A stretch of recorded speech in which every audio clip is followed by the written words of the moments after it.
Oi, eu sou a professora Rose e hoje nós vamos falar das características da obra de quem? Do gênio Machado de Assis. Vamos começar pela objetividade. Você sabe que a linguagem de Machado de Assis é muito clara, objetiva e direta. E como ele consegue isso? Fazendo frases curtas, períodos curtos. E você acredita que ele tem capítulos assim de meia página apenas? Para quê? Para que a sua literatura seja muito clara, objetiva e direta. E você acha que ele se limita apenas à linguagem de sua obra? Não! Quando ele retrata os personagens, ele faz questão de fazer crítica à sociedade. Por quê? Porque aí ele traz personagens reais, sem aquela idealização romântica, entendeu?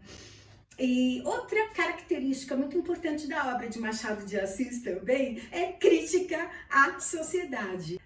No romantismo, que é a escola literária anterior, idealizava-se muito o personagem, porque ele era guerreiro, era forte, idealizava-se o amor, idealizava-se a mulher, mas aqui, no realismo de Machado de Assis, é diferente. Ele retrata o ser humano como ele realmente é, com seus defeitos, com as suas provações. Você quer um exemplo? Nós temos em Memórias Póstumas de Brás Cubas uma frase que ele fala assim: ao verme que primeiro roeu as frias carnes do meu cadáver, dedico como saudosa lembrança estas memórias póstumas. Então ele fala de uma forma fria, porque o ser humano trata a morte de uma forma fria, muito diferente da idealização romântica, entendeu?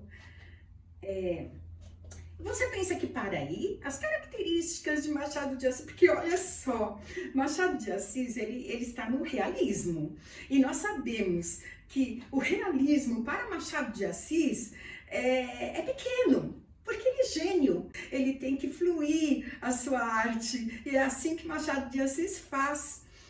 E aí ele traz um ceticismo, ele traz também um pessimismo dentro de sua obra. Então, olha só, quando ele fala em Memórias Póstumas, ele diz assim: não tive filhos, não transmiti a nenhuma criatura o legado de nossa miséria. Quando ele fala assim, é um pessimismo. Por quê? Porque ele está vendo o ser humano de uma forma pessimista. Como que ele vai deixar para o mundo o legado da nossa miséria? Porque ele vê o ser humano assim, ele vê o ser humano de uma forma pessimista e uma forma cética, porque ele não acredita no ser humano, ele não acredita que ele possa ter coisas boas. Então ele fala isso mesmo.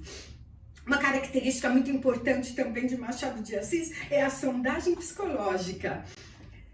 Nós temos no romance de Machado de Assis análise psicológica dos personagens, porque conforme ele vai escrevendo, ele vai analisando o seu personagem. Machado de Assis traz em sua obra essa análise e faz com que o ser humano, como se estivesse em frente ao espelho, também analisasse a si próprio e os seus atos e a sua forma de viver, né? Então é muito importante isso na obra de Machado de Assis. Você pensa que Machado de Assis traz só coisa negativa na obra dele? Ele é cético, ele é pessimista, ele não acredita no ser humano. Não, ele traz uma ironia e um humor, umas pinceladas dessas coisas que fazem com que a obra dele fique leve, porque ele é um gênio, né? Ele é um gênio, então ele tem que fazer com que a obra fique leve e que as pessoas gostem de ler. Tem uma parte em Memórias Póstumas de Brás Cubas que Virgília e Lobo Neves recebem como visita o Brás Cubas. E aí o Lobo Neves pergunta para o Brás Cubas se ele vai ficar para o jantar. E ela, mais do que depressa, fala: lógico, ele veio para isso. Afinal, ele sabe que você tem o melhor vinho do Rio de Janeiro. Claro que o melhor vinho é ela, porque um é amante e o outro é o marido. Então é uma dose de ironia que ele traz aí, entendeu? Você sabia que o Machado de Assis conversa muito com o leitor? Durante a sua narrativa, ele convida o leitor a participar da história, porque ele indaga, ele faz perguntas para o leitor. Por exemplo, ele fala assim: a obra em si mesma é tudo. Se te agradar, fino leitor, pago-me da tarefa. Se não te agradar, pago-te com um piparote e adeus. Então ele conversa com o leitor o tempo todo, ele faz com que o leitor se aproxime da obra e aí ele faz ficar mais viva a obra, porque o leitor participando da obra, ele faz com que a obra fique melhor, fique mais agradável para o ser humano, entendeu? Para o leitor. Ah, e nós temos também a intertextualidade, você sabe o que é isso? É quando uma obra faz referência a outra obra. No caso da Cartomante, por exemplo, ele faz referência a Hamlet. Então, ele engrandece a obra, porque quando ele faz referência a Shakespeare, ele não vai engrandecer a sua obra. E metalinguagem também é uma outra característica. Sabe o que é metalinguagem?